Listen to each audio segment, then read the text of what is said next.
少見咁細部 M 又有3個 channel，又有咁多功能啦，有 focus 啊，又 deep 啊，又成啦，又有 EQ，咁我覺得係好好嘅。而家試咗個聲就覺得好似有部5150，所以我就覺得好中意啊。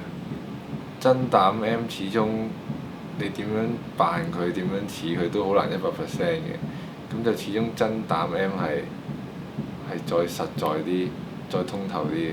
好，但係唔係真膽 M 嗰啲，通常有陣嘢啊，有陣嘢喺度，好似我呢個 Power M 咁咯。但係呢一個又啱啱試又覺得冇咗嗰陣嘢，即係叫做起碼有90幾% 似先啦。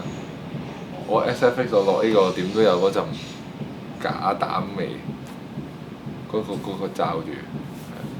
咁因為佢點都要行呢啲 Power M 喎，咁所以係爭啲嘅。